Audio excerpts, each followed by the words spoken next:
The judge begins with the facts: a robbery, an 8-year cap, and a young woman begging for probation. Michaela, only 18, stands at the crossroads of freedom and incarceration. In this courtroom, her future will be decided in a matter of minutes. For sentencing, you entered a plea of no contest to robbery on December 4th. According to the plea bargain agreement, punishment is to be assessed at a cap of 8 years in the prison. The state is opposing your application for community supervision or deferred adjudication. They're taking certain items into consideration. All right. Did you all have a chance to review the PSI report, state? Yes, Judge. Defense? I did, Your Honor. Any objections to the PSI report, state? No. Defense? No, ma'am. All right. State, any witnesses? No, Your Honor. Defense, any witnesses? Yes, Your Honor, I do. I have Miss Alicia Franklin, Michaela's mom. All right, Ms. Franklin. Can you raise your right hand? Do you solemnly swear or affirm the testimony you give will be the truth, and nothing but the truth, so help you God? I do. All right, you can lower your hand. Make sure you keep your voice up so the court reporter can hear. If you can state your name for the record. Alicia Franklin. Asterisk, her mother pleads with passion, describing Michaela's college dreams, straight A's, and the bright future ahead. She insists jail time has already changed her. But the judge is unmoved by sentiment alone. The tension builds will academic success outweigh a violent crime. All right, defense. Miss Franklin, good morning. Good morning. You and I have spent a lot of time together regarding Michaela, is that correct? Correct.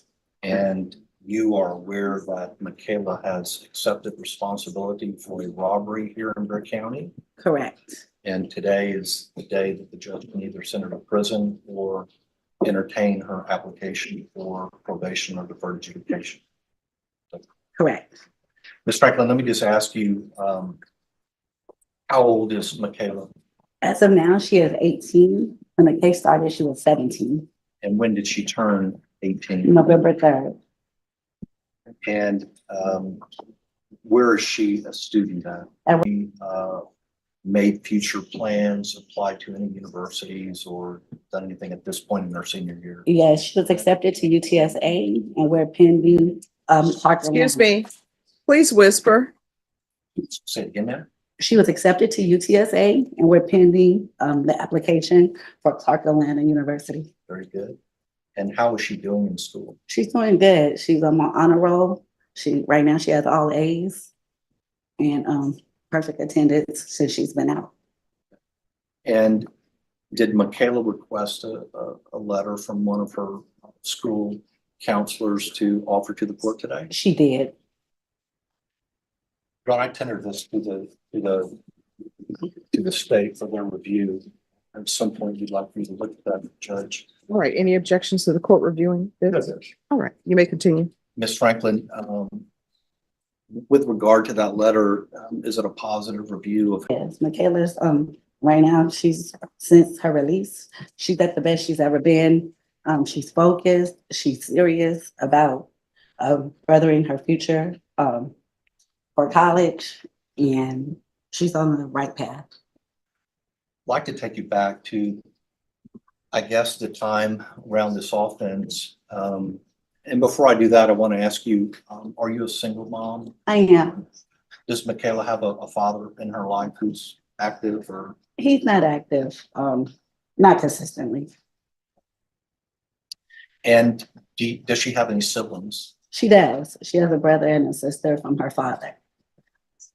But living in your household is No, just no you? one, just me and Michaela. I want to take you back to around the time of the offense. Do you remember getting a call that Michaela had been locked up for some very serious offenses? Yes, I do.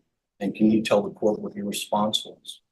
That she needed to sit there. I left her in there. She needed to understand what she had done and take responsibility. I left her in there for 5 months before I bonded her out. Then comes the shocking truth: Michaela's mother deliberately left her in jail for 5 months to make her learn responsibility. It's an act of discipline that few parents would take. But does this prove Michaela has learned her lesson, or does it only highlight how severe her crime was? So she could understand that she didn't do anything, it wasn't something small. She needed to understand exactly what she did and what she could look forward to. She didn't know what prison or their county was, what jail was. And do you think those 5 months had a significant impact in her life? Most definitely. I know for a fact she doesn't want to go back. She definitely has a true meaning of what jail is. And was that your goal at that time? That's definitely was my goal, because I could have bonded her out the same day or the next day. I mean, I could have got the financial means to get her out. So it was definitely my goal for her to learn her lesson, and hopefully we don't ever have to revisit this again, which I don't think we will. I honestly think that she did learn her lesson. Miss Franklin, let me ask you, at the time when she was arrested, were there some behavioral problems that you picked up on? Yeah, there was, but I thought she was just being a rebellious teenager. I didn't realize she was like depressed and had low self-esteem until she had suicidal thoughts. I took her to Little Ridge, but they let her out and she did a little counseling here and there. So I thought she was just being more rebellious to herself. I honestly didn't know it was mental health issues there. But once I did know, I've gotten her help. What mental health issues have you discovered regarding your case? Definitely depression, low self-esteem. We've been going through exercises with the counseling sessions. And me, myself, just trying to boost her up and get her on the right path to feel good about herself. And do you think you're on a positive path right now? Most definitely we are. She's back living at home? She lives at home. Our relationship is really good. She's more open. We actually have conversations about how she's feeling, and I think we're on a really good path. And that's different than what it was before the Most definitely. She would stay to herself more, lock herself up in her room. Just for me, what I thought was normal teenage stuff, but evidently it was a little deeper than that. Ms. Franklin, you own the business. Would you tell the judge what you do for a living? I do. I'm Sugar Glamour Salon, a hair salon in San Antonio.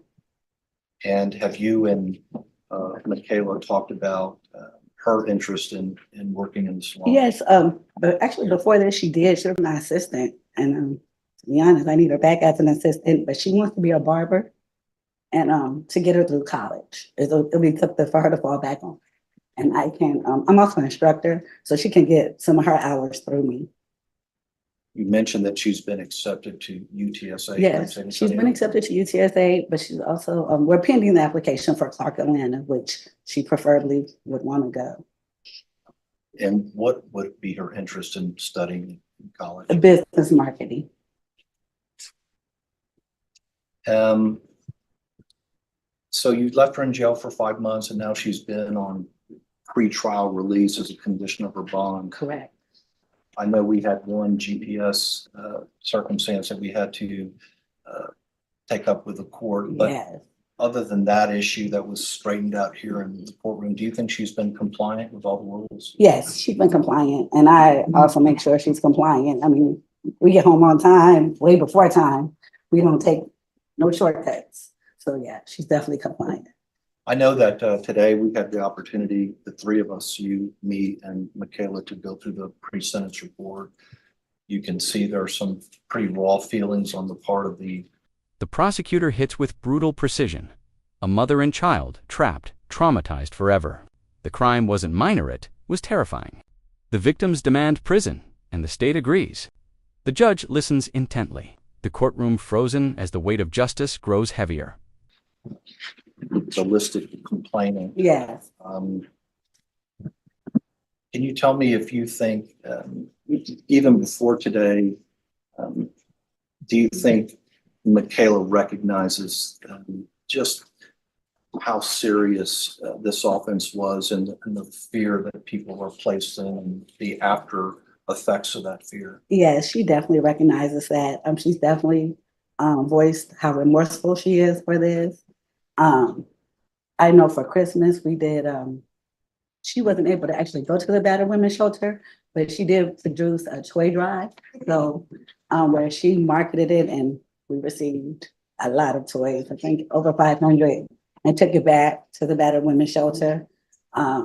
She definitely is remorseful, and she definitely understands that she put these people in fear, and it's not to be taken lightly. Very good.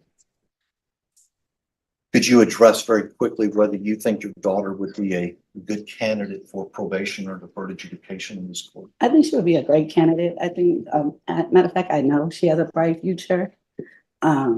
This was something that she got herself into that I know she regrets. And I don't think that she should be sent to jail. She's done 5 months, and I understand that it's not the same as 10 years, but she definitely recognizes and has had a taste of what jail is, to not do this again and not be in any more trouble, and to succeed and hopefully help other juveniles and help other people who are going in that direction. Ma'am, that's all the questions I have. The Okay. state has an opportunity to ask any questions they want. Yes.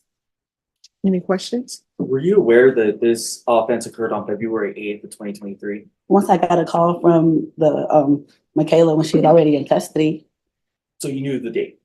Yes, And what day was that of the week? Do you remember? I do not. Would it surprise you that it was Wednesday? I mean, I don't know. It was a Wednesday. Yeah. Would it surprise you that this offense occurred shortly before 1 p.m.? The whole thing surprised me. But I'm asking specifically about the time at which the offense occurred. Would that surprise you? Did you know that it happened? I did know. I mean, I've known since by reading the papers, and Where should Michaela have been? she should have been at school. So do you know, or did Michaela ever talk to you about what happened during this offense? Yes, So you were aware that the victims in this case was a mother and her young 4-year-old son, yes, sir. and you had a chance to read the victim impact statement. Yes, sir. And did it shock you that this had a drastic effect on that family? No, sir. I definitely understand the turpitude of the case. So you understand what the victim's feeling when she's saying that prison would be appropriate here. I don't think it would be appropriate for Michaela And ma'am, for the simple fact. I'm gonna ask if you could answer my question. Would it surprise you or does it shock you that the victim in this case is asking for prison? No, sir. Is it understandable? It definitely is understandable. And were you aware that the other two people that participated in this act, that they were both younger than you? Yeah. So she was the oldest one out of the group, right? Okay. Yes. So she should have been able to make better decisions than the other two, correct? I don't agree with that. The other two had been in trouble. I understand, and she also was the only girl. So And specifically her role in this act, were you aware that she was the person that drove the car that boxed in the victim and her son? I understand that she was the driver. Yes, sir. Specifically that boxed in the victim and I her son. understand. Nothing else to say. All right, any other questions? Ms. Trentham, I think I tendered it to the judge as a part of the other letter, but you did take Michaela to be evaluated by Mark Harris. Is that I correct? did. He's a licensed therapist, is that correct? Yes. Judge, if I didn't give you that. Yes, you did. And I reviewed it. Okay. very It's good. attached to that. Thank you, Judge. And you had the opportunity to look at his assessment, and that's helped you on a path of understanding her now, is that correct? Yes, it did. All right. Thank you. Thank you for coming in. All right, defense, call your next witness. Judge, that's it. All right, did your client wish to say anything? Judge, I think I'm going to speak for her. All right, so I want to let the parties know that part of my question, or maybe you can address this, counsel, Yes, ma'am. because it says that she is minimizing her role. And it says regarding the instant offense, the defendant stated, I have no comment at this, which I understand. Sure. That was But good. then she comes back and she does make a comment. And it says the defendant later stated, I feel it needs to be looked into more rather than what they are saying. And I think we addressed that actually this morning, Judge. I think her point on that is she was charged with aggravated robbery. She did not possess, hold, or yield a gun. And so it's been kind of a process of explaining that to her. So I think that she's not minimizing her role as far as doing things with those young men. However, I think she's made a distinction that, contrary to what the state wants to put forward, is that she was not the leader of this. She was a follower in this, and she did not possess or hold a gun in anyone. So I think as to Miss Ballard's point in the PSI, maybe she could have gotten out of the car and said, "Hey, don't do that." She didn't do it. But the point of the matter is that she was in the car and not actively terrorizing these people. I make that distinction, but I also understand that if she's there, that she's a part of it. All right, because I'm reading the PSI. I'm sorry, reading the stipulations. And the stipulations, it says that she was the one who boxed the driver in. Well, Judge, we're here taking responsibility for the facts. So I don't think she has said that she's not guilty of this offense. I just think she has a different interpretation of her role versus those young men. All right. All right. Anything else from the state? I was informed by our victim advocates that the witness on Zoom was dressed. It was a brown sweater. That's what she's saying that she was wearing. No, the person who was on Samsung, that wasn't a brown sweater. Unless I'm colorblind or something's going on, they had on no top. Well, all right, Judge. I just wanted to make sure. All right. Thank you. All right. I don't want to overstep, but I do want to make a brief argument next time. Yes, you may proceed. So, Judge, when I first started representing this young lady, she was in jail. And as her mother said, usually I have to field those questions: how quickly can we get out of jail? I think Ms. Franklin took a very brave approach for a single mom. The defense fights desperately, insisting Michaela wasn't the leader and never held a gun.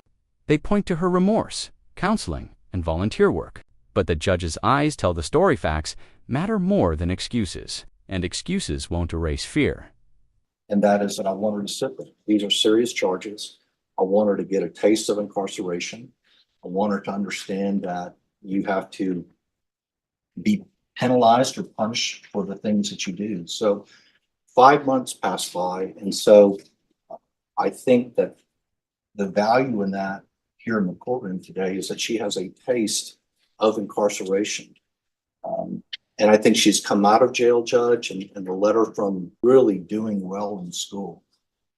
It's far for me to believe she's 17 years old when I met her, and charged with such a serious crime. And she's turned 18 and she's only, 3 months into her 18th year. So, Judge, it's one of those things. She's got a bright future. She's got hopefully acceptance into a school in Atlanta. She's been accepted to UTSA. Hard letters to get for the defense. And that's a really fine letter that supports Michaela in her application for probation. I don't want the court to think that she's minimizing this, because we've spent hours talking about, the what ifs and how you can't find yourself in that situation. Her mom was bright enough through some talking that we had to get her sessions with Mark Harris. And Mr. Harris is very good through the juvenile probation and through private practice of bringing these young people in. Young people, he specializes in young offenders and working with them with this cognitive behavioral. You can't find yourself in the situation. You can't find yourself around the situation. If you do, then you need to leave. You don't need to be boxing anybody in cars. So I think this has been put square upon Michaela. I think she's done a great job out on bond. I think she's doing a great job in school right now. I can tell you that her relationship with her mother has never been better. I just really beg this court to give this young woman a chance. A conviction and being sent to prison is going to irreparably change her life. Now, I know that there's victims out there who have had their life irreparably changed too. There's nothing we can do about that. But this is a young lady who's clearly on a positive path, and we'd like for her to stay there with the court's permission. State. Judge, the situation here is that they specifically targeted a mother and a young child. That child's been damaged for the rest of his life. He's gone through immense trauma. And the role that Ms. Johnson played here was an important one. She boxed them in. She's the reason why they could not get away. I understand that she's made a lot of progress after the fact, but in that moment, she could have made different choices. Choices is what she's gonna have to make going forward. It's something that the state feels that prison would be appropriate here. The victims feel that prison would be appropriate here. That's what we're asking for. Judge, I just want to, you see more of these PSIs than I do, but it looks like the juvenile offenders who I think have the more serious role in this. I can't read this correctly, but it looks like one of them had his cases dismissed, maybe placed on probation, and then one was sent to some kind of TYC placement. So I guess if I look at that, Judge, I just argue that there will be some kind of equitable position here by the court to figure out what to do with Michaela. Again, Judge, deferred adjudication on second-degree felony is quite a good thing. I mean, we all know what deferred adjudication is, but sometimes it doesn't mean a do diddly damn in court. Here, it makes a big difference because it gives her a chance to prove herself, and it gives the court a long leash to make sure that she's doing well. I don't know what else we could bring the court to show that she's remorseful, doing well at home, doing well on her conditions of bond. So again, we would ask that the court wisely place her on deferred adjudication. Understand that she's done 5 hard months in the Bexar County Jail. I think she spoke about her fear of the jail with Mark Harris in that letter. I think her mom made a good decision, and we're hoping that will sway the court in giving her a chance at a future without being another young Black female with a conviction on her. Here's the court's problem, and what I think people need to look at. Sometimes punishment, and all attorneys will tell you, when we're in law school, they tell you about the purposes of sentencing. Sometimes the purpose of sentence is for rehabilitation. Sometimes it's just punishment. Sometimes it's protecting the community. There are a whole host of reasons. But your problem is sometimes when you've done something that is considered so horrendous, right? No matter the changes you've made, sometimes it's just a prison offense. There are a lot of people who do things that I'm sure if they could go back in time, they would have changed it. They would have said, I wouldn't have done it. But the boxing of someone in with your vehicle, and I read the PSI report, and I read the stipulations. In the stipulations, the driver of the vehicle said, hey, my son is in the car. And that didn't give anybody pause. I would think that there are certain things that should give people pause. For example, if somebody holds somebody at gunpoint and they want to steal their vehicle, they would say, oh my gosh, shucks, I didn't know there was a child in this car. Let me pause. But they gave nobody pause. Everybody just still continued with what they were going to do. That's a problem for the court. So this is what the court... Isn't the problem that she was, no matter what her role was, it was still going to be something that was horrendous because it's a robbery. Yeah. So and I'm not trying to argue with the court, but under that circumstance, then no one should be eligible for deferred adjudication. Well, counsel, as you're aware, there are different types of robbery. And there are some robberies that don't involve a child. State? Your Honor, so right here, one thing I did notice in the letter for the psychiatrist, something that is bothered me, I knew I'd seen it somewhere in here, is that Ms. Johnson, she said she gave them a ride but did not know their intentions, but she played a role in boxing them in. She says that she had never had or handled a gun that night. When the police lit up her car, the boys threatened her if she didn't keep going. One of the boys threatened to shoot her if she stopped. Nowhere is that brought up in the report that she had mentioned that she had said that they had threatened her. So that's just something that is. Well, I don't think it's her feeling, so it's not going to be in a police report. Right, But I can tell you that was her feeling on this. She did feel threatened by these two young juvenile offenders. But we're here today to take responsibility and not make excuses. So that's our answer to that, Judge. All right. Is there anything else before the court makes its ruling? No, Your Honor. No, you're not. All right, this is what the court is going to do. Court is going to find you guilty, taking consideration 2023 CR 3850, 2023 CR 3849, grand jury number 806632. There's to be restitution of $110 to John Bright and credit for any time served. I'm going to retain jurisdiction.